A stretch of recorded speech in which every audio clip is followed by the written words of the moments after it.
backwards. Garbutt going back with it. Gives it to Cecil Wonga. Red jumpers everywhere. He fires it to the middle. Tohu Harris. He looks to his left. Gronk.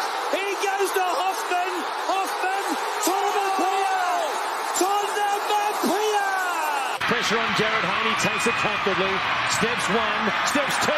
Steps 3. He's away. Jared Hayne with a catch and a run. They're not going to catch him. All aboard. Tickets please for the Hayne train. He's Houdini. He's Houdini. And he's put Gardner over. Daniel Gardner has scored. What about Andrew King? Put him in the circus. Put him somewhere. He's too good for this game. You are now listening to the Molten Fantasy Sports Podcast. Yes, g'day guys. Welcome back. We are live again with another episode of Tinlist Tuesday for the Molten Fantasy Sports Podcast, proudly sponsored by the Standard Squeeze and Snap Fitness, Bendigo and Epsom. I am your host, the Supercoach Brain, and I'm joined as always by my co-host who's going to have to take something out of the oven in about 5 minutes, the Supercoach Mattrix. How you going, mate? Oh, yep, I'm firing like those meatballs. Mate, as long as you share, we're all good. Guys, this episode, as always on Tinlist Tuesday, we will talk you through our round 7 scores, rank. Let us know how you went last week, how you ranked, whether you saw green arrows or red. I saw some red. We'll talk about our scores very soon. But before we do, make sure to hit subscribe, guys. Hit the like button, hit the follow if you're listening to us on Spotify, Apple, Google Podcasts, wherever it is you get your audio podcast, and help us grow the show by showing your support. On today's show, we'll talk through our scores. We'll talk through the most bought and sold as of tonight as well. Some interesting buys and sells in that list tonight. We'll talk through all the Supercoach news from round 8 of team lists as well. There's some absolute doozies in there for us to uncover. Q&A will answer all your questions as we go through the show as well. We'll talk about cash gen. We'll talk about the people that might start bleeding cash. And we will talk about our trades and captaincy. So plenty to talk about. Matty, how did you go last week, mate? Yeah, pretty disappointing. 982 could have been a lot worse when you look at the scores around the place. And it seemed to happen to a lot of people. It was top 43%. I slid down 4,000 spots, and I am just outside the top 20K now. Yeah, I'm very similar. I think you've got me by about 3,000 spots at the moment. I got to 1,005 last week with the good old Jacob Carraz 6 in that score. It could have been anything. But to describe my week, because it just wasn't good. It was no good. But you know what? It's another week, another chance of some green arrows and a bit of movement. We'll talk about our trades at the end, but I'm feeling pretty good. I'm boosting this week, so hopefully we can start to catch up a little bit of ground. Now, everybody knows we love a cheeky beer on the Molten Fantasy Sports Podcast, or a cheeky alcoholic beverage, whatever your alcoholic beverage of choice is. And what better sponsor to have than the Standard Squeeze? The Standard Squeeze helps you pour one standard shot at a time, so you know exactly how much you're drinking without any of the guesswork. No more broken glass bottles with their food-grade quality plastic. Throw your squeeze into the esky, the back of the ute, or into your back pocket. Responsible drinking with convenience. So go on, have a squeeze at thestandardsqueeze.com and use the code MOLTEN15 for 15% off at checkout. How good. Raymond Crane and James Gowing both scored 1046 this week, so they both knocked us off, having a little bit of a brag in the chat there. Twinning. So well done, boys. Very good week. For everybody who's followed the podcast for however long it's been now, you'd know we do a squeeze of the week, sponsored by the Standard Squeeze. And the winner this week with the highest score in our unlimited league was Stephen, coach of, get this, Latrell's Smegma. What a team name.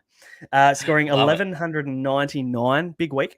Very good week from Latrell Smegma. So, Stephen, if you're watching, mate, reach out to us on Facebook, Instagram, Twitter, wherever it is you follow us, and give us a message. We will get your combo pack sponsored by the Standard Squeeze out to you as soon as possible. And also, mate, this deserves a shout out, Matty. The leader of the Molten Fantasy Sports Unlimited League, Nick, coach of the Quick Men, is currently 48th overall. Oh, slapping. How good. He is leaving us in you know his what? dust. Fire like these meatballs. I'll keep us going while Matty goes and gets dinner out of the oven. Guys, just remember, this is the last chance to join the Unlimited League. So we've only got 12 spots left in this Unlimited League. You can see the group code on the screen there. It's 451840. I'll repeat it, 451840. 12 spots left. We're only taking the top 500 in this group. As soon as we hit 500, we close this bad boy off. You can't go in the running to win a Supercoach Champions ring. You can't win a combo pack by a standard squeeze, and you won't be able to come on the podcast. So get in there real quick. Mate, let's talk buys and sells. Top 5 bought. Ruben Garrick sits at the top of the list. 3,800 people are trading him in. Bit of a no-brainer this week, Matty, do you think? Yeah. Also, a bit surprising because I wanted to go him. I know he's playing the Tigers this week, but usually people tend to stay away from players with a break-even of above 100 in the brought-in section. But hey, it does make some sense. Yeah, especially when you're versing the Tigers and Ruben Garrick. Well, I won't ruin the stats, but we'll bring this up very much later in the pod. He likes playing the Tigers. It's fair to say, Matty, as do most NRL players this year. So, yep, fair. Most years, actually, since 2005, I think it's been. So, mate, Jared Croker's second most bought. 2,800 people have brought him in. Look, a bit of a tricky one, isn't it? Because he's on the bye this week. You're not going to make cash from him, but I feel like there are such a very, very small amount of good centre wing downgrade options. He seems like the best of a bad bunch. Yeah, I see it. And it does look like that he probably won't lose his spot with another injury happening in that back line. Even with Savage coming back, I don't know. I'm just a bit skeptical. I don't think that there's that much cash to be made. But hey, if you need to go down to someone, I'm not even comfortable playing him. What are you going to do? Yeah, that's true. I mean, look, he's got 240s in 2 weeks. At the end of the day, your guy's 279k. What more do you want from a player that 279k that goal kicks as a centre winger? Yep. It's not a bad option. Anyway, moving on, the third most bought is Ryan Madison, which I completely understand. 2,400 people brought him in. Are you thinking about bringing him in this week, Matty? I think I've seen your trade. Yes, I am. Yes, I would love Maddo in my team the way he's going. So, he's been quality, we're going to talk about it later, but I love Parramatta through the bye period. Good shout. Another mention of Parramatta through the bye period is Hayes Dunster. 2,000 people have brought him in. Not a lover of this one, personally. As somebody that owns him, he's been pretty disappointing. So it's tough. I mean, look, his basement price, or pretty close to it, 230k. So I understand why people are doing it to free up cash to make bigger moves elsewhere. But I would rather spend the extra 40 and go to Jared Croker, considering he is 6 games away from his 300th game. I feel like there's some sentiment to that. And I feel like Ricky Stewart and the Canberra Raiders might be chasing that next 6 games for Jared Croker, obviously, as long as he stays injury-free. So I feel like maybe we might get 6 games from him. Yeah, look, that'd be pretty happy. Hopefully Dunster's here to stay and we can see him grow on it. He's coming back from an ACL. He did come back and get 6 in the first game. Look, if you needed that extra 40k to get yourself an absolute gun, Hayes Dunster's better than enough. So, yeah, good shout. And my favourite, Joey Manu. Nearly 2,000 people have brought him in as the 5th most bought. This has probably honestly changed in the last 2 hours since we did these. Joey Manu has been named at 5'8" for the Sydney Roosters this week, with Sam Walker being dropped. Probably one of the biggest team list Tuesday bombshells that we've seen this season. Probably ever. I feel like we've seen bigger, but mate, Joey Manu getting his hands on the ball a lot. But, I mean, the last time he played 5'8" was against the Dragons, and he got 191. So yes, you could be excited about that. Do you know what I'm disappointed about? That he was in my trade plans before all of this happened, and now it just looks like I'm doing whatever else. We were talking about him on Sunday, going, "Yep, this is going to be my move. We'll get Joey Manu in against the Dragons. We know that the Dragons are a bit leaky on the edges." And then they go and name him at 5'8", and everybody's jumped down his throat. So spewing that our little pod move. Did send you a message during the week that said, I feel like an idiot paying 620k for a guy that's averaging 46. But... Hey, you got to go on pedigree at some point. I think this is the perfect move, I think. And everybody's going to follow now, which makes sense. Top 5 sold. Carraz, no brainer. He's out for 3 weeks. MCL. It looks like low grade though, which is good for him. So we should see him back within the month, which is positive for Carraz and the Bulldogs. Khan Pereira, second most sold at 4,800. Nearly 5,000 super coaches are trading him out. Break even of about 75 this week, I think it is.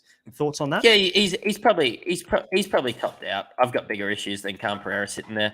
I'm actually thinking of him as a little bit of a play this week with everybody hopping off. I think that, maybe I could find something. I'm definitely not going the Taruva route again, which segues us into the next guy. 22.62 have traded out Taruva. Yeah, I don't hate that either. Look, Isaac Tungo has basically just massacred this bloke's Supercoach career, hasn't he? The last 3 weeks, I don't even know. I think Isaac Tungo thinks that he's playing the left wing because I don't think he's looked left in about 3 or 4 games. So I'm pretty concerned about Taruva's opportunity. How can you have Crichton and Targo in the same team? Yeah, they're both doing exactly the same thing either side, and you've got To'o and Taruva, which look fantastic. So. Tough, isn't it? But Keon Kalamatangi, 2,000 people are trading him out. I feel like that'll definitely rise throughout the week as people solidify on their 2 RF options. Yeah, I don't think he was that well owned as well, so there's probably going to be less. Yeah, not too many, but... And people are trading out Joey Tarpany this week as the 5th most traded out, just because he's on the bye this week. What are your thoughts on that one? Ultimate luxury trade. If you can trade him out and, get on somebody and then plan on getting him back, obviously you've got more trades than me. So, yeah, or less problems. Probably both, to be fair. That wouldn't be hard. No, it would not be. We've got a few dramas going on in Sheensy's revival over here, so we'll talk about all those dramas very soon. We'll answer some quick questions as we go very quickly. Mickey Dell, AFL host of the Molten Fantasy Sport podcast, is asking us, should he trade out Harry Grant? Going to ruin a bit of content for us later, but I'd say yes. I'd say there's merit to it. I don't hate keeping him because I think that he can continue to score well and he will score well, but I think he's got a high break even. If you get another low one, you're losing a lot of value and you're going to want to get rid of him before the origin period. So, segueing into that answer, Cameron Mitchell's asking Grant to JMK. Is it sideways considering he plays round 13? I'd say no, it's not sideways. I'd say you're freeing up about 100K, 150K, I think it is. I like that as a downgrade. Yeah, I think if you're going to anybody, JMK is probably a really good, not sideways. You know what? It might be sideways score-wise, but you're freeing up 100K and you're going to get round 13 in. So. And I think also people are looking at next week as well with the Storm on the bye. You're not going to get anything from Grant. You're going to have 750K or I think he's dropped down to like low or high 600s now, but you're going to have that amount of money on the pine and you just don't want to be wasting that cash. So it might be good to go this week considering, but I think the one thing we need to think about is the fact that he could go large this week. He could go very big. He can go large anyway, but yeah.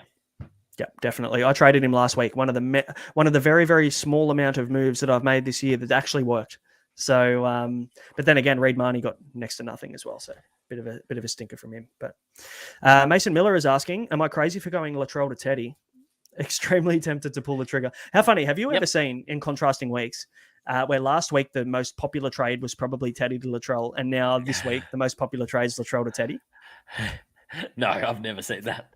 How insane is that? There's just a way that people can flip in 1 week. And obviously Mason hasn't done this. So I'm sure that Mason probably had Latrell potentially from the start or maybe upgraded at the right time. But I'm going to go against you. If you say yes, I say no. I don't. From what I've seen from Teddy this year, I really don't like it.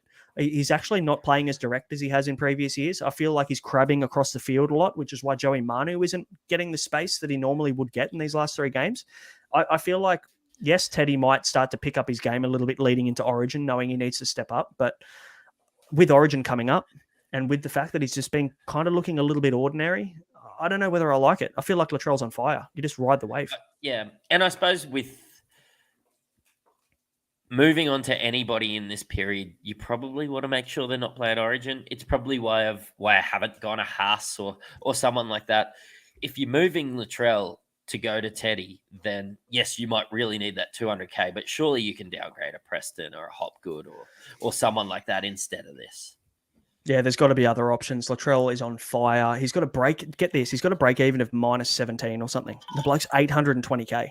Like, that is just insane. Like, if you're trading a guy out at minus 17 break even to just go to a fallen gun like Teddy, I feel like you can wait. I feel like maybe next week or the week after that might be the option. The problem is, the closer we get to Origin, the less Teddy becomes relevant. So, we'll move on. Troy Vickers, good friend of the podcast, is asking, he's thinking about trading out Karaz, AKP and Preston and bringing in Matto, Manu and Garrick. Goodness me. If you can do those 3 trades, you lock that in, you close the app and you just don't look at it until Friday. You may as well log off. You've got the trades this week. That's the ultimate luxury trade position to be in, to get in Ryan Madison, Joey Manu and Ruben Garrick. That's elite. So yeah, I'd pull the trigger on that one. Steve's asking a kind of a similar question. Would you go Manu or Garrick? Because I think that's probably the question of the week this week, isn't it? For owners that don't have either. I reckon up until 4 o'clock today, I would have said Garrick. And I'm still saying Garrick. Yeah, Garrick for me. Only because Garrick's last 3 scores against the Tigers have all been tons, and Manu has a break even of 110, and honestly could score 150. Could be anything this week, but I feel like they could both score 150 this week. Yeah. They both have a high break even. I feel like Garrick's past form against the Tigers, Manu's past form against the Dragons. Flip a coin. Honestly, I can't give you advice on this one. Just flip a coin and go for it. They're both fantastic options. If I could afford Garrick, I would be going Garrick. And James Gowing, that I need to get rid of, I can't do it. So James Gowing's made a good point that Garrick plays round 13, Manu doesn't. Maybe that's the clincher. That could probably be the decision there. Tempted to use a boost to get both, and if you had a boost to get both, you need to get both this week. Yep. Roosters only play one of the major by rounds. So yeah, good point. Troy was taking the piss as well. He actually didn't have those trades. He just wished he could. But honestly, I got a little bit excited about it. So thanks for that, Troy. So Steve obviously saw my Twitter post earlier today about the deja vu with waiting on Nico Hines all over again, considering we're looking at Joey Manu scores against the Dragons at 5'8", knowing that he can get 190 plus. Are we in the same position at the moment where we're looking at Joey Manu going, the logic says wait, he's got 120 break even, whatever it is. And then we wait and he scores bloody 180, 190 and just makes us look silly. It's not happening to me again. No, it won't be, because I'm getting Joey Manu this week. But honestly, I reckon it could happen. Joey Manu could be anything this week. So I'm going to ride that wave. There's no way in the world I'm death riding a guy like Joey Manu and Nico Hines in the same season. No thanks. I like my mental health. So, mate, let's push on. Thursday, first game, Rabbitohs versus the Panthers. You have a fun fact. We've introduced a little bit of a fun fact or a fun stat for each game. You've done a bit of the legwork here on this one, so I'll let you run with it. Yeah, so Latrell only averages 61.5 Supercoach points against the Panthers, and he's only had 1 ton ever, which is well below his average of over 80 the last few years. So, if you're thinking about putting the C on Latrell, the logic's there. He's on an absolute tear, but historically speaking, he hasn't scored well against the Panthers. Yeah, it's an interesting stat, isn't it? I mean, he's obviously got a negative break even, so you don't trade him for this stat. No. And honestly, I'd happily just bank the 60, take the 70 or 80K, and then have a look next week. I traded Marju because it's hard to score against the Panthers, but I think Latrell's a bit better than that. So just a tad, and he also goal kicks on a relatively good team. He's not playing for the Knights. Yeah. So yes. Hey, I've got a question for you on this one. I mean, and just for the viewers and obviously the people that watch every single week and are used to us going through the team lists, all the ins, all the outs, we're going to scrap that. We're going to specifically talk about all the Supercoach relevant points moving forward, because not only have been dragging out podcasts for an hour and a half, the chat's been great. People want more Supercoach content. So we're going to skip team list specifically and just talk into all the relevance. Have we missed the boat on Campbell Graham, Latrell Mitchell, Cody Walker? Do you think any of them are worth considering even now? I think Latrell still is, because I think that he was worth more than this to start the season. So he's obviously shown that he can be. It's really hard to bring Campbell Graham in with the price of everybody else. And unless there's an injury to Garrick or somebody, I can't see me ever being able to afford Campbell Graham. With Walker, the confidence isn't there after playing Supercoach for a couple of years, and I will probably regret it all year. So, I think Cody Walker, everybody looking at the draw for the Rabbitohs over the next 3 weeks, being Panthers into Broncos into Who's the third game? It's three strong teams in a row. It's a pretty tough matchup. And watch Cody Walker come out and average 120 over the next 3 weeks. He's just one of those guys that's just going to make us look silly. I feel like I do it every year. Every year I think about getting him and I don't. And then he just rips me to shreds. So. I don't think I will ever pay, what is he, 700K? I don't think I'll ever pay that much money for a guy that I've bought for 350 before. Yeah, that's actually, no, 350. Shit, surely not. Last year, yeah. You didn't get him for 350. No way. Yeah, I swear he dropped. Yes. Oh my goodness. Bolter bet. Yeah. So no. yeah. I'm believing. Yeah, no, he was it's really hard to believe. No. He was on that tear and he was scoring 13s and 6s and everything, and he just kept coming back down from 500K.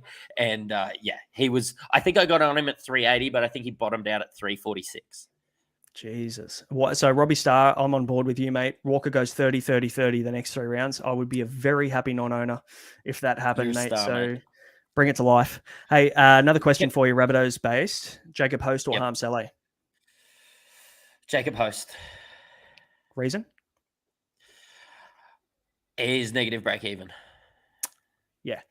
Starting edge as well. I think Harm Saleh's still off the bench, isn't he? So they're the two, I guess, downgrade options in this Rabbitohs lineup at the moment. And honestly, I don't want to ruin all of my trades, but I feel like Jacob Host is the guy that I need to bring into my team this week because, unfortunately, Matt Dory's been named on the bench in the 17 jersey. If he wasn't named this week, I'd be really, really happy with where I'm going. But the fact he's been named means there's a good chance he's going to drop even more cash this week, and I'm just going to kind of lose anything that I gain from him.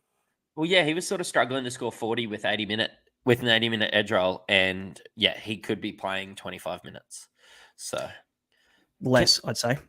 Yeah. Can I ask you a question? Has Tungo destroyed Taruva? Yes. Yep. Can I say yes again? Yep. Yes, he has. He has destroyed Taruva. I am in agreement. Is Michael Cheekham at 380K averaging 47 as a dual position player worth half a look? Well, it looks like he's taken the Keon Kalamatangi edge, hasn't he? Because Jacob Host is on the other edge. On the left edge, I think they're playing Jacob Host. Yeah, which is a dangerous edge, and that's why this is here. Like, all the talk is about Jacob Host, and it's because of that negative break even. But Cheekham could be worth a look, especially in draft, but definitely worth a look in classic. Just Keon scores on that side. Why can't this bloke? Yeah, so well, a different league of player, isn't he, really? But, I mean, Cheekham, what's his break even? Because I think that'd probably be the determining factor. I mean, you look at Host at 389K, so Cheekham's 8K or 9K cheaper with the dual position, which is bloody valuable. I don't know what kind of value you put on that. Break even at 25. Okay, so 30 points, 35 points less in terms of break even, but do you put a 35-point value on having a dual position CTW 2RF in your team that you can create flexibility through trades with too? Perhaps, yeah. I would probably at least put that as 30K. Yeah, look, the problem is you've got Dry Arrow, and Dry Arrow at the moment is playing through the middle, and I know they prefer him playing through the middle for the Rabbits. He can't play on an edge. He is capable of playing on an edge. So I don't know whether I love Cheekham's job security in this team. Excellent. Good answer. I'd probably say no. I'd say Jacob Host because clearly he's got the first edge before Cheekham came into this team. So that'd be my option, I think. Excellent. The one. Go for it. Any other talking points on this one? No, I was ready to move on because there's only the one game on the Friday, and it's the Eels 12th versus the Broncos first. I love the sound of that. And apart from the Rabbitohs, Dylan Brown has his worst average against the Broncos. It is 52.8. Interesting stat, that, isn't it? I mean, is it because they, actually, I'm not quite sure what the reason is from a structural perspective. The Broncos have been garbage really for years when Dylan Brown's been playing his best footy. So, I just found that an interesting stat. Let me tell you what the reason is as to why this might change this weekend. Adam Reynolds has been named, but there was word today that he didn't train. So he didn't train with the main group. Sorry, I should say he trained, but he didn't train with the main group. So that suggests maybe there's an injury there somewhere. Now, does that mean, and we look at who's the halfback, the backup halfback? Jock Madden. Jock Madden. So Jock Madden trained with the main group this week. Now, Dylan Brown and Sean Lane running at that edge when you've got Jock Madden, small body, not an amazing defender. I like that matchup personally. Maybe more for Sean Lane than Dylan Brown, but I reckon he could do some damage on that left edge. Yeah, I tell you what, I'd love another 20 from Sean Lane. Would be nice, wouldn't it? He's prime downgrade or prime, pick up at the bottom price in probably maybe the next 5 weeks. Yeah, and if you're getting guys from the Eels this week, it's not necessarily for this matchup. It's for the matchups to come and this bye period and everything. So I think if you're getting on somebody, you're not looking at a cash cow. You're looking at somebody that you can get and hold for the next 8 to 10 weeks. So yeah, that is a good shout. Yeah, who do you think are the best power options anyway? Oh, mate, Ryan Madison has to be up there, doesn't he? Yes. I'd say Ryan Madison, Dylan Brown are the two primo picks in this power lineup at the moment. Those are two guys, the first two guys I'm looking at essentially. I'm not really looking at anybody else. I mean, you've got Sean Russell and Hayes Dunster, we already mentioned, as a little bit of a downgrade CTW option. Hopgood will start probably regressing considering he's coming off the bench now. So I'd say those two. If you had to ask me for two primos, it'd be Brown and Madison for sure.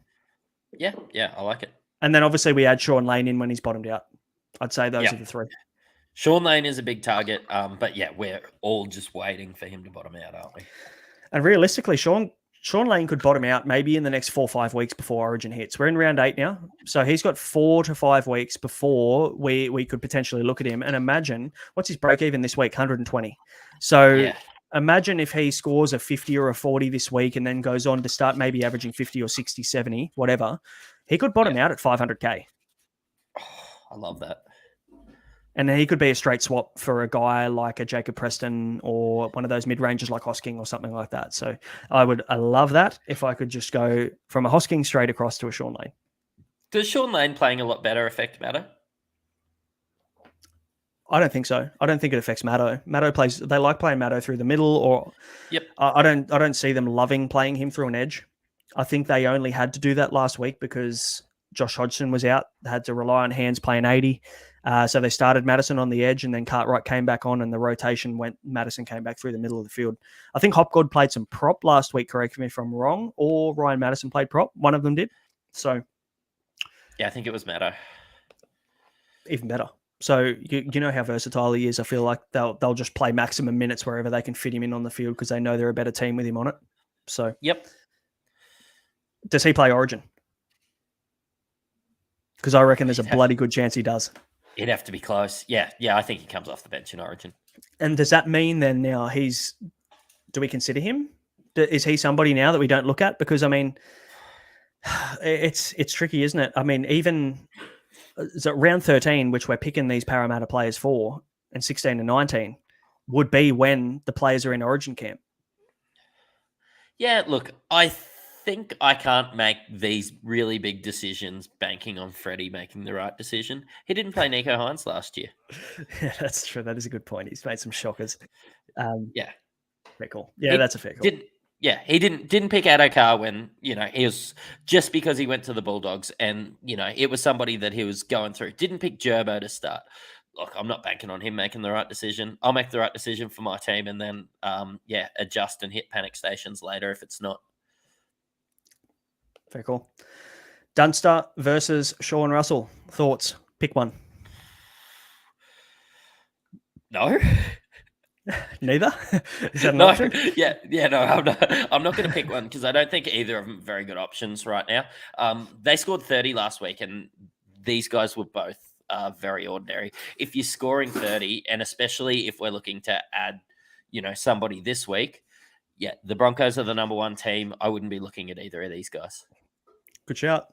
I'm on the same boat. I'm not picking either. To be honest, if you put a gun to my head and said pick one, I'd say Sean Russell, only because we've seen last year the quality of player that he was in the very short amount of sample size that we got. Like he scored a couple of 80s last year and then was out for the season. So, I mean, I feel like he's also preferred at centre, considering they brought him in at centre and Wonga Blake got dropped. Yep. So from what I know from my guy at Parramatta, tells me that Russell is versatile in this squad, so he can play centre or wing, whereas Hayes Dunster is only looked at as a winger.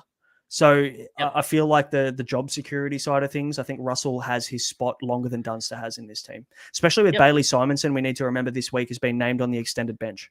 So there's every chance Bailey Simonson comes back into this team this week off the extended. So keep a very close eye on Thursday at 8 p.m. as to what cuts are made from that extended bench, I think. Yep. Just a couple notes on this game. Hands is back to the bench with the Hodgson return, and Flegler and Oates are back. Doesn't need a lot of discussion. I don't think there's too much Supercoach relevance there. No, good for the Broncos though. Flegler and Oates play a pretty big part, so I mean that could free up other guys on the edges, but not too much Supercoach relevance, mate. But let's quickly tackle these comments as we go. What have we got? Welcome back, Cotter. Is that the question? I mean, we haven't tackled the Cowboys yet, but it's a talking point, isn't it? Because Cotter's been named at lock. 80. Yeah, he scored 80 last week. I do really like him at lock. I'm going to wait and see this week, see how he goes. But yeah, I think it's too close to Origin. But this is why I added Cotter to start the season, because I thought that he could punch out some 80s, and I thought there was a chance that he could play lock. So. Yeah, good shout. Good shout. Hey, how about this one? Steve mentioned AJ is at 534, Alex Johnston, 534K. 40K it's going to cost you to go from Khan Pereira to AJ. Yeah, might cost 30K against after he plays the Panthers this week. Yeah, the Rabbitohs draws put me off AJ for sure. But when you look at the Rabbitohs draw from round 11, I'm just going to quickly pull it up. From round 11 onwards, so they've got the Panthers into the Broncos into the Storm, the next 3 rounds. Yep. He could honestly score sub 20 in all 3 of those games, just like Cody Walker could. But then from round 11, they versus the Tigers. Then they've got Para into the Canberra Raiders, into the Titans, into the Dragons, into the Cowboys who've been bad. And then they've got, oh my goodness, it just keeps going. They've got the Warriors into the Bulldogs after that. So honestly, the run from round 11 to round 19 could be AJ averaging 110. Hey Siri, set a reminder in 3 weeks to add Alex Johnston. Good shout. Siri's all over that. Yeah. What else? What other questions? Guys, drop your questions as we'll answer them as we go. Is Gutho an option during Origin? Steve, I've told you not to tell everybody my plans. No, on a serious note, I think Gutho is a really, really good Origin option. I think, he's not going to play Origin. He flies under the radar, isn't he, Gutho? He gets his 60, 70, 80 every week, and no one talks about him, ever. I like Gutho. I think, honestly, I might be going Reece Walsh down to Gutho when we get to around that round 12, round 13 period, because that could be a really smart play. Yep. Thoughts? Love it. Yeah, cool. Love it. I didn't think it needed any more elaboration.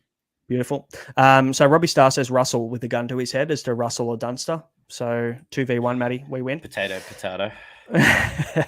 Isn't it tomato? No, it's potato. Mate, you Queenslanders, they're a different breed, I tell you.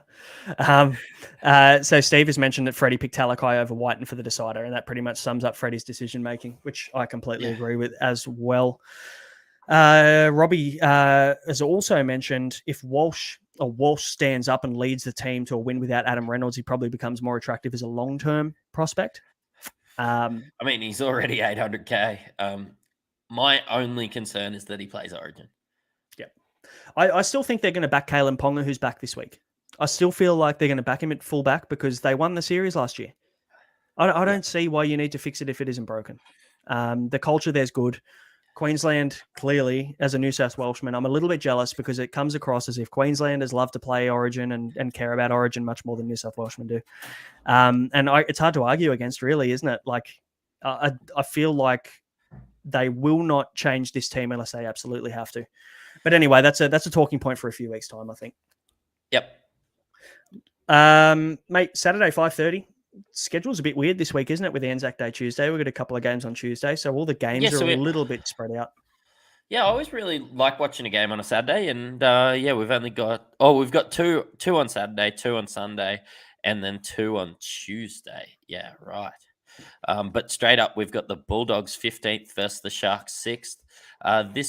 The Bulldogs could be chum in the ocean for the Sharks. But Mulatalo averages 63 against the Bulldogs, and he is only 4% owned. I like the pod of Mulatalo. It seems to be all the rage on Twitter at the moment in the Twitter sphere. Let me ask you this. Do you go see Sione Katoa for 200k cheaper? It's more affordable. Sometimes it's not what you spend, it's what you save. Now, I've heard that from you a fair bit as a car salesman. I'm sure that's said over at the dealership a fair bit. But I mean, look, that you know that teams love to go right to left. And I think they still prefer to go right to left. We saw anybody who picked up Katoa last year would have been bloody ripping their hair out at the fact that Nico kept floating across to the left side of the field last year. And we know he loves to do it. So Mulatalo, I still think, is a better prospect. But if you can save 200k and that turns you go and you can go from an AKP to a Joey Manu or something like that, it's worth doing, I think. Yeah, I think context is there. It's got to be, what's the other option? What are you doing with that 200k? I'm not doing it to sit 200k in a bank and see what comes up next week. Yep, 100%. Let's mention the Sharks draw because I think, besides talking about teams, there's not a lot of changes here. There is one major one, but we'll talk about that very soon. But the reason why people are liking Mulatalo, and it makes complete sense, or just in general, Sharks backs, that their draw over the next 10 weeks is insane. They've got the Bulldogs into the Cowboys, Dolphins, Manly, Newcastle. Then they've got the bye. Then they've got the Broncos into the Storm, which is the only two tough games they play, into the Bulldogs, the Dragons, and the Tigers. So if you're looking at a long-term draw, I would say that this might be one of the best long-term draws in the comp through the origin period. So I understand why people are looking at Sharks backs or just Sharks players in general. Britton Nickera being one of them. We haven't read him down here, but this guy's just he's averaging 83. Yeah, wild. If you jumped on Nickera at the start of the year, you'd be cheering. Yeah, it's somebody that I regret, but I don't know if Too far gone? Close to 800k for Britton Nickera. I'd love to. Yeah. Yeah, no, way too far gone. I think he started the season at just sub 600k. Grab him then, ride him to the bank, turn him into a primo. But yeah, I don't think. You hold him now if you still got him. I would hold him through a lot of this period. Yeah. Yeah, but you'd trade him at the end of it. For the run home, I think. I made a note in here, and you said, is Preston a play? Good idea, but I see a lot of teams, and I think Preston and Ford is a popular decision as to who are you playing this week. If you had Preston and Ford, and you had one reserve left, what are you doing? Tough one. I don't have Jacob Preston, so easy decision for me. I'll play Preston. I don't have Ford, so I'd play Preston. Yeah. Let's have a look at how left edge second rows go this week. Say again, sorry. Are you playing Preston this week? Yeah, I am. He's in my 17. So left edge second rowers against the Sharks score 47 on average this year, not updated to last week. So before last week, second rowers against the Storm. Against the Storm, because that's where Ford is. Yeah, it is 53. Yep. 53 average. They play the Sharks, though. Sorry, I'm going Preston. You're talking about Jackson Ford. I know Jackson Ford doesn't play. Yeah. Sorry, I'm just having... I see a lot of people, you're looking for a guy to play between that 4 and 520. And I feel like you could nearly flip a coin here. What I'm asking is Preston or Ford, because it's a big decision that's been playing on my mind. I've currently got the reserve on Ford. I'd say Preston. Okay. Cool. I'm going to say Preston. I mean, the stats don't reflect it, but I feel like Preston's a better player. Cool. I saw you score last week, so I'm going to go Ford. Good. Yeah, honestly, you should go against everything I say. Yeah. The one big bombshell from this game is that Declan Casey gets that wing spot. What are your thoughts on this one? 265k he is at the moment. You don't really have to talk about knock-on ball anymore. He's off the bench, isn't he? So he's been named on the bench. They've been playing him as a forward all year. Well, how did you expect the poor guy was going to go on the wing when he hasn't trained there all year? Not practicing under too many high balls as a forward. So no, that was shown on the weekend, wasn't it? So Look, yeah, they've got a specialist winger in. I don't see him going very well against the Sharks, who have been a pretty good team. They have leaked a fair bit of points, though, the Sharks. So Yeah, I don't know. I I agree. think it's too early. You wait 2 weeks. I think so. I think if we got a basement 200K kind of guy that we saw that was going to get a run, you just run with it. But I feel like Declan Casey's a bit of a placeholder for Jacob Carraz when he comes back, because it seems like Braden Burns has got that left wing position sewn up until Josh Adokar comes back. So I feel like Declan Casey, you're going to get 3 weeks from him max. There's no guarantee he does well. Yeah, it's a pass from me. And you're not playing him any week anyway. Like, why downgrade to someone like this when there is a guy like Croker that's at least, could play footy for 6 weeks? Yeah, that's true. That's a good point. Mate, very quickly before we move into the last Saturday game and into the Sunday and Tuesday games, we'll throw over to our sponsors very quickly at Snap Fitness. Are you looking to make good on that New Year's resolution? Finding it hard to get into the gym due to not having anyone to look after the kids? Head on in and see Mark, Emma and the team at Snap Fitness Bendigo and Epsom for all your fitness needs. Both Epsom and Bendigo locations offer free child minding, which gives you the chance to head on in, get a workout done without worrying about the kids. All staff have working with children's checks and are super helpful with whatever your children need. Snap Fitness also offers a wide variety of classes such as strength and reformer Pilates, Tabata, strength classes, as well as one-on-one PT sessions. So head on in and say g'day to the guys at either gym and tell them the Molten Boys sent you. I've got a few gym sessions in this week, actually. I'm feeling pretty good. I didn't.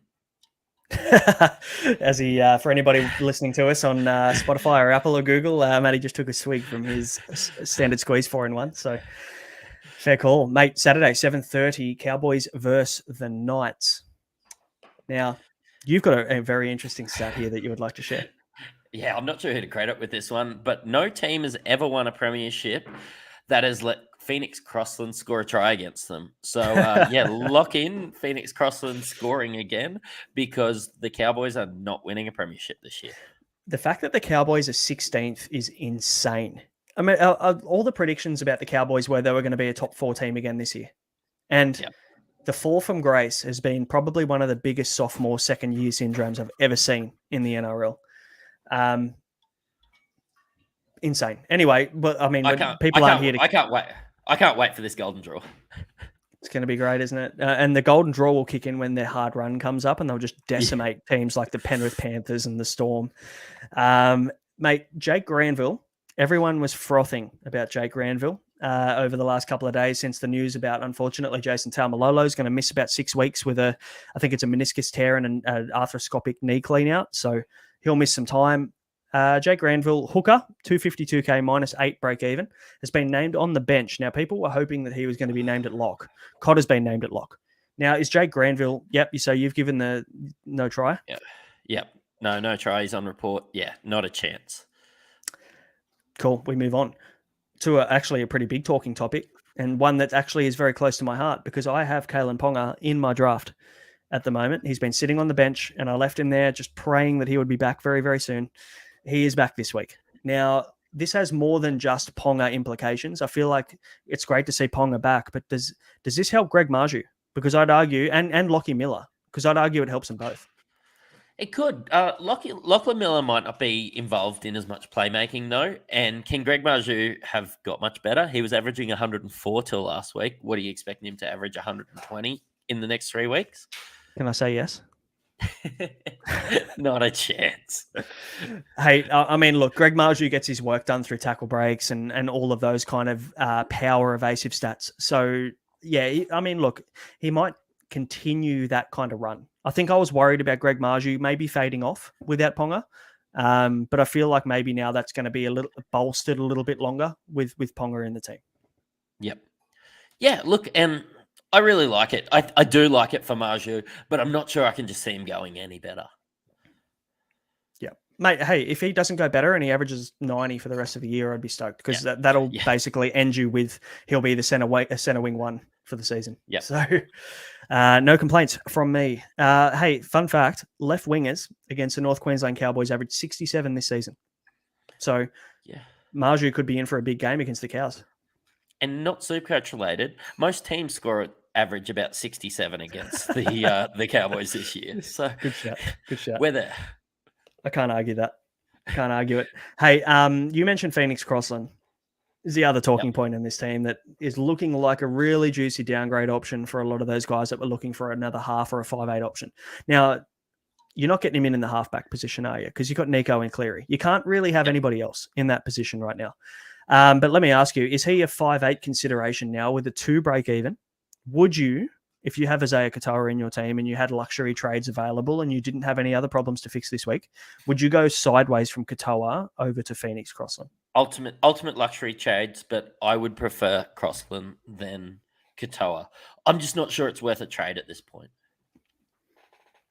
Good shout. Like we've both got 31 trades left. We've been using them most weeks. Yeah, I'm just not sure it's worth it. I would prefer to have Crossland in my team, but hey, Katoa could kick on fantastically as well at some stage. Dolphins have looked good. He's now got 8 games experience. Yeah, there's a chance that Katoa takes the next step.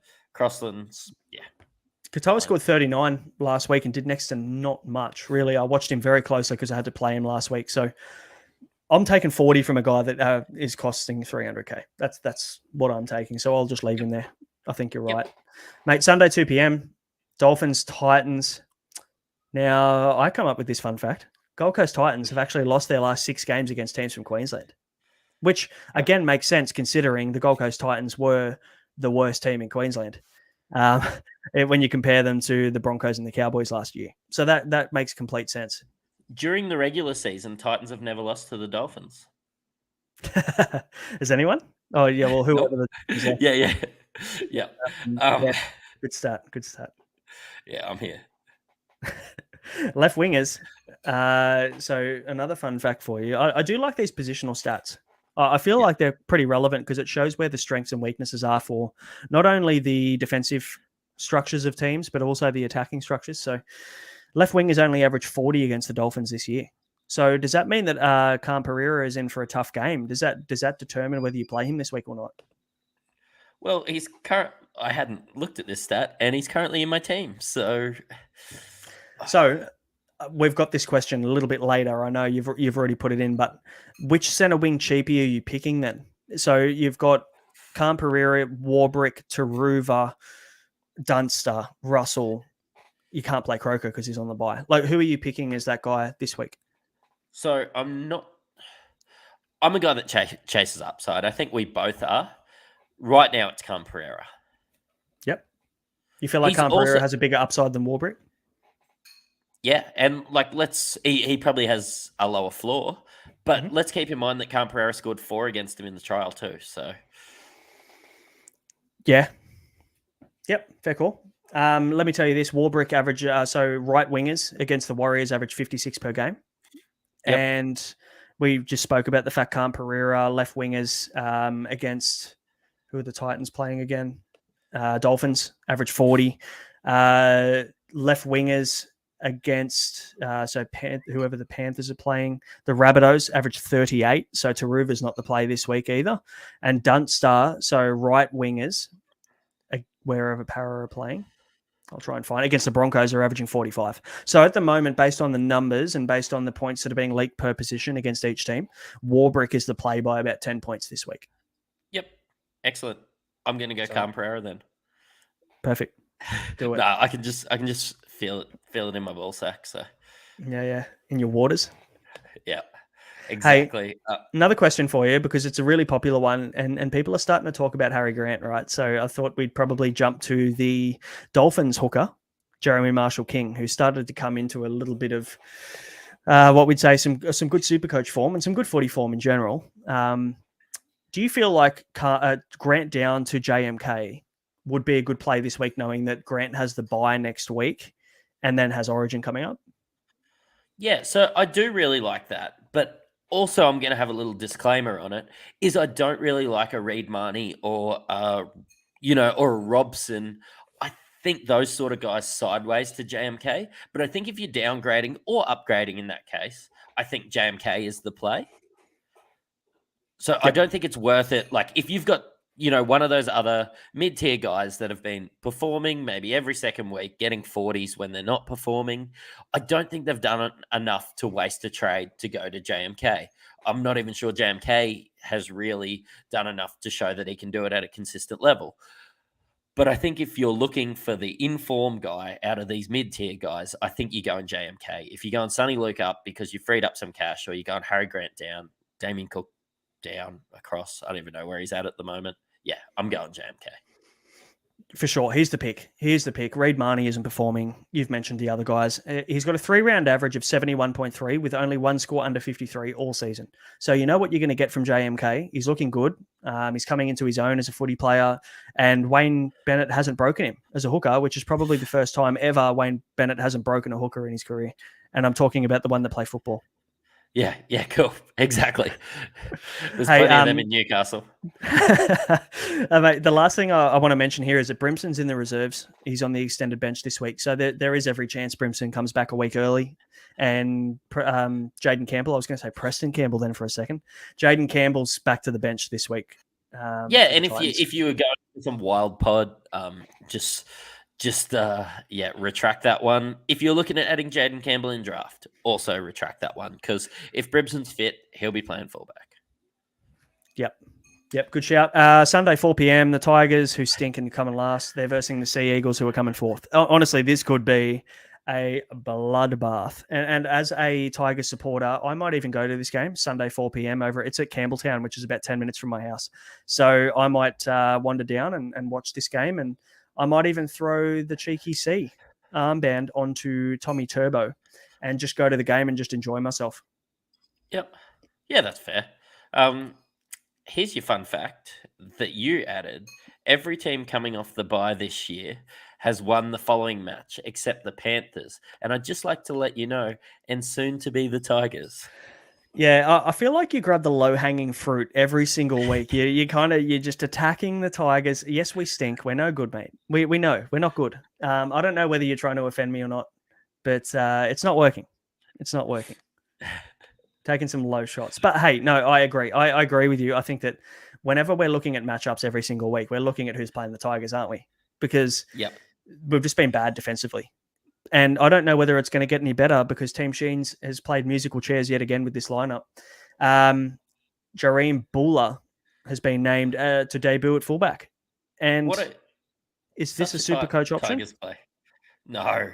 No, because he might never play again, knowing the Tigers.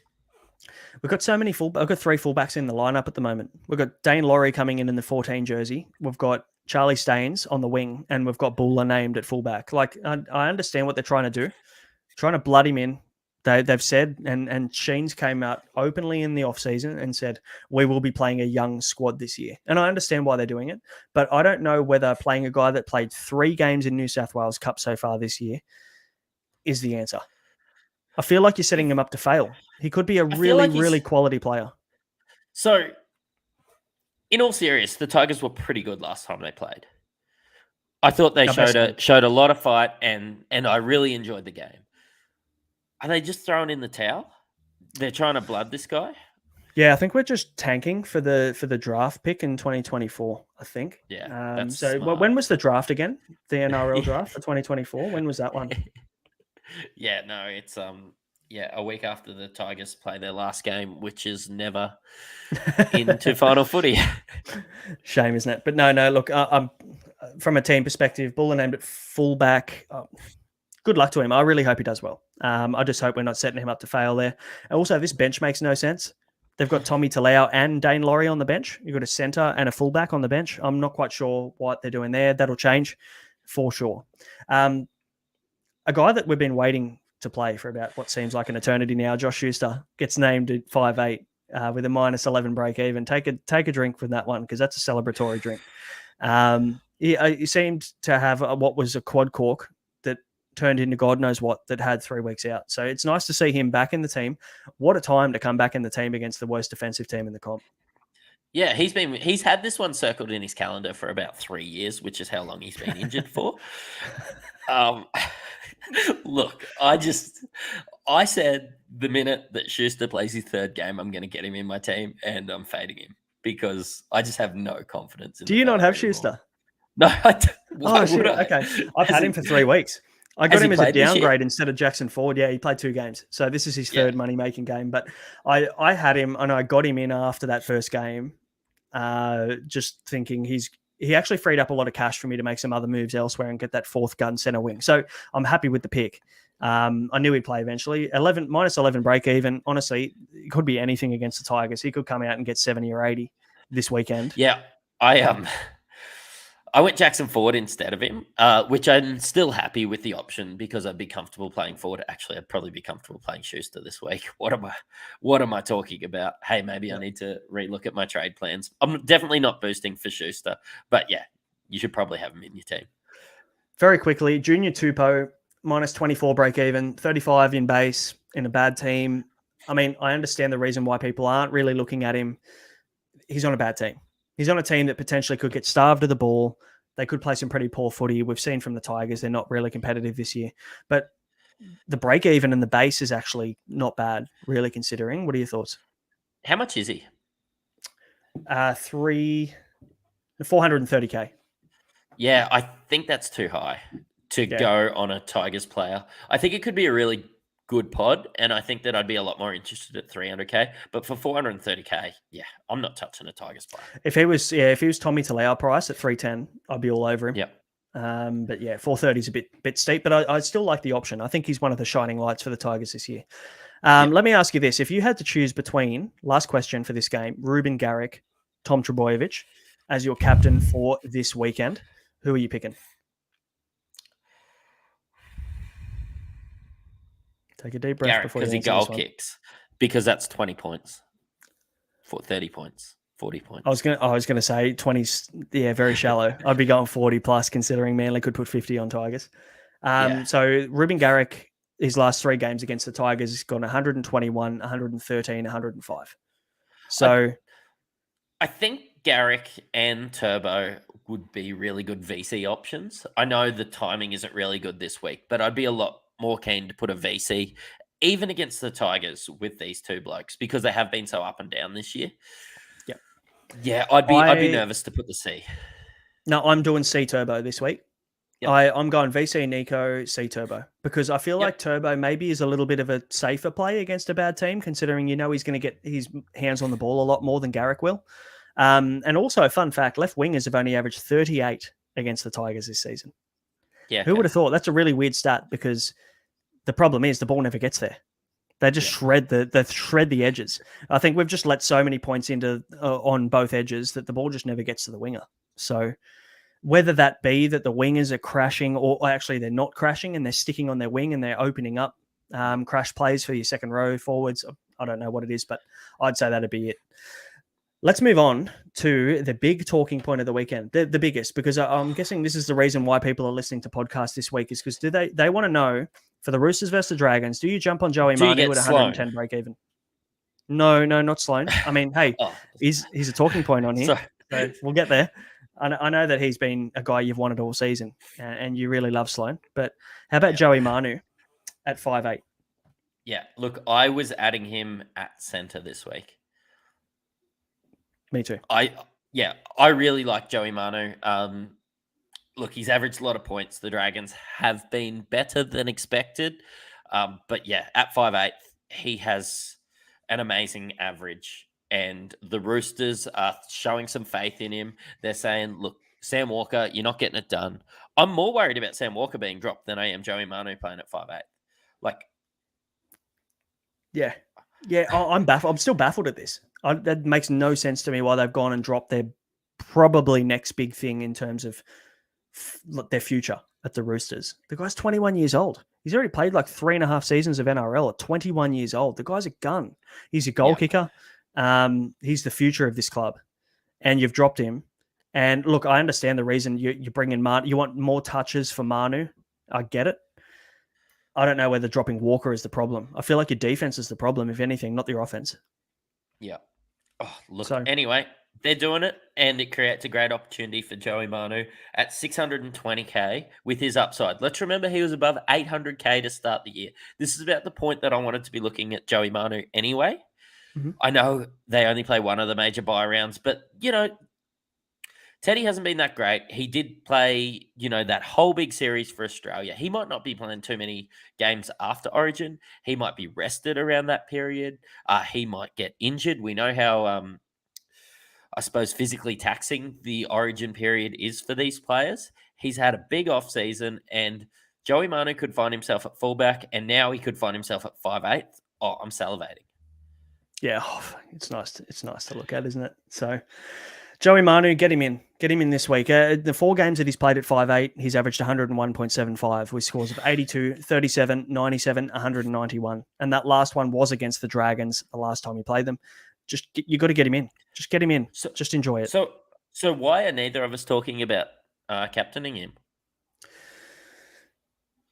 Good. Yeah, that honestly is a good point because I had my captains locked in from basically the time lockout on Monday morning happened, and I was looking at Turbo against the Tigers, and I've been really fixated on that. But it's a really good conversation to have because I think honestly this could be your captaincy or even maybe your vice captain. Oh, you can't even vice captain; it's the second last game of the week. Yeah, and could be your captain option. Could be your captain option. That would be ballsy. I think people are a little bit worried about the fact the average is about 40 this year. That's the concern. But I honestly think he goes big. That text I sent you was genuine concern. Why am I buying a guy for 620K that is averaging 46? And he is one of the top 5 owned players this week. Let me tell you why we're buying a guy that averages 40 because he's bottomed out in price. Because he was, remember this, during the Origin period, but him and Ruben Garrick were the must-have centre wing options in your team. If you were competitive in Supercoach, you had Joey Manu in your team in the middle of the year. And he ended up being one of the 4 centre wings you needed to have at the end of the season. That doesn't change in 1 year. I know the Roosters have been bad, but Joey Manu hasn't just lost his football ability. Like he's still a good player. He's still getting tackle breaks. Go and look at his tackle break stats. He still gets 4 to 6 a game. So you know that he's still doing the things he was doing last year. He's just getting less opportunity. And I feel like Tedesco probably has impacted him. Tedesco's crabbed a little bit, moved side to side, kind of cramped him a little bit through the edges. I feel like this changes pretty soon. Yeah, he's going to be a lot more involved. And he could just cover his break even. And at worst case scenario, he ends up 580. You hold him through the Origin period anyway. And you only lose money when you sell him. And he's not going to be worth less than 620K after the Origin period. Yeah. We've talked enough about Joey Manu, very passionate subject for us as we're both buyers, but hopefully that's cleared things up. Just get the bloke. Moving on to the Roosters changes. Momirovski will probably kick goals. He's come in at centre this week, so he'll probably kick goals this week. The exciting part to see is Angus Crichton named in the second row to start for the Roosters this week, so he plays his first game of the season. Yeah, it's good to see him back. We were both starting with him this year if he was named in round 1. So it's good to have him back. I was talking about him as if he was a better option than Cam Murray. I just hope that, he comes back, he finds some form, and we're talking about his Supercoach relevance again in a couple of weeks. So big time. 697K, I think it'd be too ballsy to add him this week, though. I just want to... Yeah, with the footy that you've seen from the Roosters, it hasn't been good enough to jump on a guy at 700K that hasn't played a game. So another guy around that price tag is Sitili Tupanua. He plays his first game off the bench, so let's hope that we see a few low scores from him and he drops in price and he becomes a consideration at the end of Origin because he's a quality player as well. Wouldn't you love to be able to walk up at Jackson Ford or a Preston or someone like that to Tupanua finding some form? I'd really enjoy that for sure. Hey, Sloan, I know you've been itching. I can see you itching on YouTube here, wanting to talk about Tyrell Sloan. Is he a buy? No. Yeah, good. I was hoping to bait you into something bigger than that, but no, that's a fair analysis, really, isn't it? And also, we need to remember he went down with an AC joint injury at the back end of the last game for the Dragons, and it wasn't really publicised or talked about, but NRL Physio spoke about it on his podcast, The Magic Sponge, on Sunday night. So, yeah, probably not for me. No. Last game and of he's the week, only 350K if you had to make a punt. He's 400 he does have now. an 80. Yeah, okay, there you go. He's 400. He does have an 80 in him, which is, a bit of upside if you're chasing that. But yeah, I don't see him as a good downgrade option or an upgrade option, really. So. Yeah, we faded him a bit in the off-season. I still think that there's probably more digression to see from him. But anyway, let's move on to the last game of the week, the Storm versus the Warriors. Nick Meaney comes back in, Munster to 5'8" now. If you went early on Munster last week, you'd be a bit disappointed with his 30-odd that he got. But I think what you'd be really excited about in this game is to see Nelson Asofa Solomona back in the team. That should help Grant for anybody holding. Yeah. I don't think Munster could be a trade out, but I don't know who you go to. I think you want his points this week, and then you get off the train. You got Munster knowing that he was a lot of money and he can leak some cash. Yep. Yeah, good point. Now, this is a question for you. Are the Warriors the North Queensland Cowboys of 2022? Because they're sitting at third at the moment. And if you put money on the fact that they'd be in the top 4 after 7 rounds, you're a genius. Or a millionaire. Yeah, probably that too, to be fair, because it would have been some very steep odds. Thoughts? Are they overachieving? Yeah, I think they're overachieving, and I think that they'll come back to earth a little bit as some of these teams come in. But the Warriors just don't get affected by Origin. So when they find themselves in this position, usually they can keep it going till round 20. Yeah. Look, I wouldn't be surprised to see them finish in the top 8, but you're sort of banking on some teams like the Roosters and some of those teams not making the 8 to make way for these guys. Like, you're definitely ruling out the Cowboys at this stage, who we all expected to be there. Not everybody expected the Broncos to be in there. They're first. Yeah, you're ruling out some big options if you think that these can keep going. But they've got a good start, and let's ride the wave. It's good to see them winning games too, to be fair. I think that the NRL's in a better position when the Warriors are playing good footy. So I'm enjoying it. They gave up so much for that COVID period. So for sure, mate. Let's we've already talked about lots of where the cash is going and the players that are going to bleed cash. I think Sean Lane's the biggest target for us at 136 break even, isn't he? Like, he's going to hopefully drop a couple of 100K between now and Origin. Yeah, I'm really excited for this. Been waiting. I'd be happy to get him sub 600 if that's when he bottoms out, because he definitely has a 90 and 100 in him. He does have the base. Hopefully he just plays less minutes and, it takes a while to move back in. Hopefully he doesn't destroy the Broncos this weekend. So, I think the worst thing that could happen for Supercoaches is Sean Lane scoring 100 and the Broncos losing. So, yeah, and also for you. It's probably not the best thing either. Oh, yeah, sorry. As a Broncos supporter, mate, let's quickly dive into questions and then we'll talk about our trades, because there's a few sitting here. Troy's asked us, who is the cheapest centre wing to bring in between Skelton and Casey, or is there another option? Could even grab that young Tigers player, Buller. Thoughts? I don't really like any of them. I don't. No, well, not Skelton. I honestly don't like any of them. I can't see myself downgrading. Look, I know that you need to find money with AKP and your Warbricks and that sort of thing, but I think you just got to wait another week. Fair shout. I agree with you on that. Their break evens are 40 and 60. They're not going to leak enough cash that one of these guys are a good option this week. My pick is Croker. Yep. That's what I'm picking, the guy on the buy. That's where my cash is freed up, which is insane. But I just don't like any other option. So that's the way I'm going with it. Steve has asked, do Sharks, and this is a good point, do Sharks backline players lose some appeal during Origin if Hines is picked and might not back up? Yeah, but I think that's too big of a deep dive. I think, you've got some games before that. They've played their own bye. Look, Trindle was good. The boys rallied around him. Yeah, I think that's too big of a deep dive. I think you get Mulatalo because he could score 140 this week. Yeah, he could go massive. And that's why a lot of people are looking at him, because there's upside there. They have a nice draw. So yeah, and look, you just move on if it looks like over that period that he's going to leak a heap of cash. Robbie Starr said, how about Mitch Kenny playing 80 minutes at 300K? Oh, honestly, I will delete the app if Mitch Kenny plays 80 minutes. The bloke's in New South Wales Cup hooker. And Sonny Luke is sitting on the bench, who should be playing 60 minutes a game. And I have Sonny Luke. So I'm very invested in Sonny Luke's performance and also Mitch Kenny's demise. I assume you feel the same. Yeah, Mitch Kenny gets that base, and I do see Sonny Luke as a little bit of the impact player. I think Sonny Luke should be playing more minutes than he is, and I'm not looking at Mitch Kenny. But yeah, look. No, yeah, I agree. Yep, cool.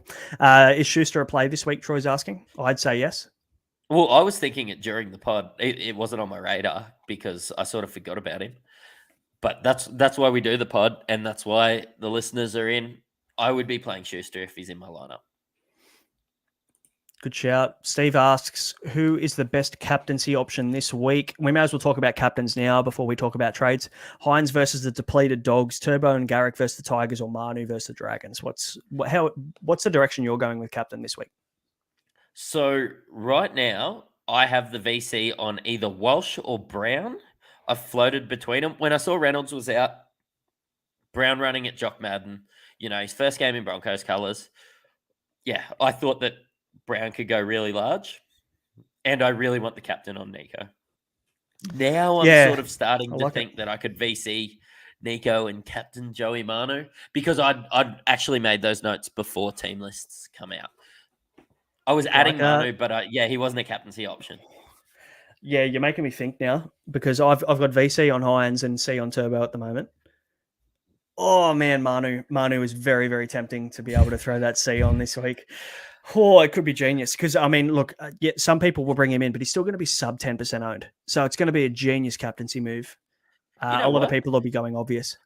Right here, live on the podcast, I am going vice captain Nico Hines, captain Joey Manu, lock it in, ride it to the bank.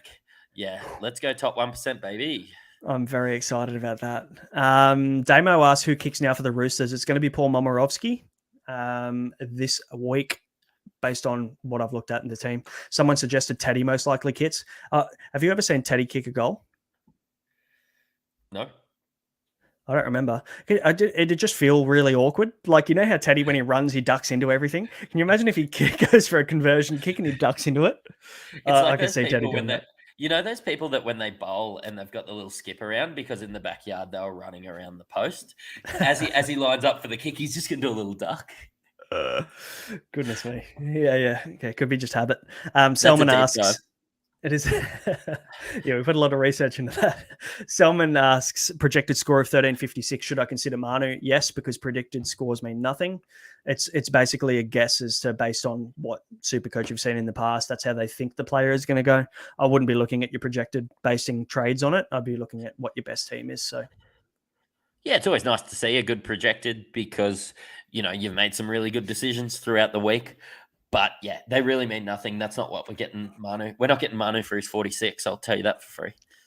And Damo's made a good point here. I don't know whether you mentioned it, but when the Sharkies don't have Nico, they still have Braden Trindle, who I remember in the preseason, Matty, you were talking about how great Braden Trindle was. Big fan. Yeah. So if anybody wants to go back into our Instagram, real early on into our Instagram, there's a bit of a reel there with Matty talking about the fact that you should never buy Braden Trindle because he's never going to be an option and he's a really bad football player. So, yeah, well, he's only scored 0.4 ppm for his whole career up until this year, where he, looks like prime Jock Madden. So, do you want to retract that statement yet, or are you still running with it? No, I'm still running with it. Okay. And yeah, Robbie Starr's mentioned. I mean, I'm emotionally invested in making sure that Mitch Kenny doesn't see time on the field, so I understand that. But he did play lock forward when Sonny Luke came on, so he did end up playing through the whole game. So I understand that. I don't know whether they do that every week though. I think when they're full strength, Mitch Kenny just goes back to doing the bare minimum. So yeah, they've got a lot of guys to come in. So, mate, talk to us through trades this week. What are your thoughts? Well, Carraz and Keon have to go due to injury for me, and it's been Mano and Maddo in. Another option was Garrick and Host in for Carraz and Keon, but I was saying this before. My opinion was Manu and Maddo are going to outscore Garrick and Host. I'll have 31 trades left and 2 boosts. The one thing is now looking at it, I am thinking about the matchup against the Tigers, and I'm thinking, why don't I just go Schuster? Sit with that money in the bank. Ryan Madison's not going to make money or lose money this week. Yeah, I'm actually thinking of just changing that, having a bit more flexibility next week. I'm doing a few things live on the show. Live captaincy changes Live trade changes. We're all about transparency here on the Molten Fantasy Sports Podcast. I love it. My thoughts are I'm going Taruva, Dewey, and Karaz out. Obviously, Karaz injured. Taruva looking probably to drop cash. I really don't like his role outside Tungo this year. I feel like there's a lot of concerns from the eye watch there. And obviously, Adam Dewey's out for the season, or pretty much out for the season. He's been confirmed by the Tigers to have surgery this week. So I'm bringing in Jared Croker, who's on the bye, but I feel like that sentimental value of Jared Croker means a lot more to the Raiders than what we value. I'm bringing in Dylan Brown. It's about time. I feel like he probably has bottomed out. I feel like against the Broncos, if Adam Reynolds doesn't play, and even honestly, even if he runs at Adam Reynolds, like Adam Reynolds isn't a good defender. So I feel like they could actually cause a bit of havoc there with Jordan Ricky on that edge with Sean Lane and Dillbags. So could be in for a big game this week. And I'm bringing Joey Manu in as a bit of a no-brainer. Honestly, I want to say I was bringing him in before he got named at 5'8", just like you. Too good to pass up. I feel like he can get his 110 break even this week, so that's why I'm riding with him. Yeah. Now, Jordan Ricky, anytime try scorer, let's do it. Mate, the one other trade that I could do, instead of going to Ruva to Croker, I can afford to do Hopgood down to Jacob Host. What are your thoughts on that? Because, I mean, Hopgood has been named on the bench. We know Lane, Madison, they're big minute forwards. Junior Bolo and Regan Campbell-Gillard are going to do their work through the middle. Is Hopgood going to get more than 40 minutes? No, I actually prefer the Jacob Host with his negative break even than your other trade. He could honestly, in 3 weeks, Jacob Host make 100, 120K. And I could have another stepping stone up to a guy that's in the 500s again. I mean, that's really an option I have to consider. I have to consider that this week. As somebody that got really good, I am pretty happy with the decision. So if you'd like to join, after joining me on the Dillbags side this week with your first trade, you can join me by getting rid of Hopgood. Okay, live on air, we're doing it. It's done, locked it in. So Taruva can stay another week. So Taruva's in for another week. Good luck to him. Hopefully he gets his break even, doesn't lose me too much cash, but we'll do that. Yep. I do like Host. I think with Keon Koloamatangi out for some time, it means that he's probably one position safe in the second row now with them using Cheekam on that right edge for God knows how long they're going to have to use him for. So I feel like he's locked in for at least 6 weeks minimum. So I feel like he's locked in. Which leaves me with 31 trades and 2 boosts. So I just want to talk everybody through before we wrap up a little bit of my plan over the next 12 to 13 weeks, because I think we need to start thinking about Origin. I think it's pretty relevant now to start thinking about your picks, thinking about how many trades you want to have left at the back end of the season for the run home. My plan, I've got 31 left and 2 boosts. I want to have 10 trades left from round 21. So if that will mean then I'll have 10 trades, essentially I'll be maybe looking to use maybe 3 or 4 of those 10 trades at the end to get my team set for the run home. And I'll have 5 trades for injuries, which we know are going to happen. COVID, HIAs, 11-day stand downs. There's so much more to go on this year. So I feel like I'll have those in the bank, which means I have 21 trades to use between round 9 and 20. So 12 rounds in the Origin period, 21 trades. And if I can keep within that, I'll be in a pretty good spot in the run home to hopefully make up some ground that I've lost. Yeah. And I'm looking at both our teams. Like, there's not that many Origin players. I feel like right now, the buys are more of an issue than Origin players. So, it's just being aware of who plays those buys. And we'll have some more shows about that as we navigate a bit closer to that Origin period. The buy period. Good shout. We should call it the buy period. We'll call it the buy period, and we'll do. I think we probably should do one full episode on buy planning because it's going to be pretty relevant. Oh, obviously, it's really relevant, but it's going to be pretty crucial to teams looking to move up the overall rankings. Maybe not so relevant for head-to-head, but overall, people are going to be all over that stuff and want to know how they can set their team up to manage those buy periods, which players you want to get on, which ones are looking at being rested. There's a lot to consider with the bye weeks, I think, this year with the change to the rules as well, which means we don't need to rip our teams apart. They're playing best 13 scoring players on the major bye round. So there's lots to consider. So we'll do a full episode on that. Mate, that brings us to the end. We've covered a lot again, as we always do. We always end up going over time in terms of planning, but hopefully the guys that are watching. I thought this one might have been able to go a bit longer, so I'm pretty happy with that one. But guys, thanks for obviously watching. If you've made it all the way to the end, please subscribe if you haven't. Obviously, a lot of people that watch our episodes and listen haven't subscribed yet.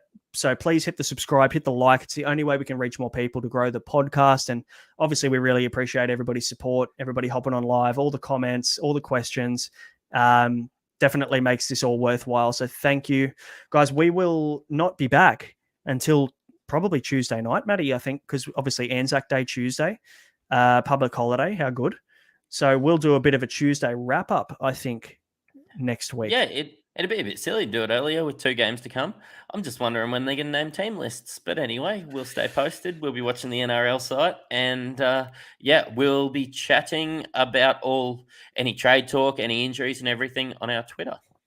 Yeah, definitely. So follow us on Twitter. You can at SC_Mattrix and at Brain_FS. You'll be able to find us there. We do talk a lot on Twitter about our trades, our thoughts, and any players that we're looking at for the following week. I think from memory, Matty, they list teams on Wednesday after Anzac Day Tuesday. Cool. So we might do an episode maybe on the Thursday that week just to kind of give everybody a bit of a rundown into that next round. But guys, thanks for listening. You've been listening to the Molten Fantasy Sports podcast. We'll see you in a week. Good luck this week. Plenty of green arrows for everyone. Catch you later. Bye.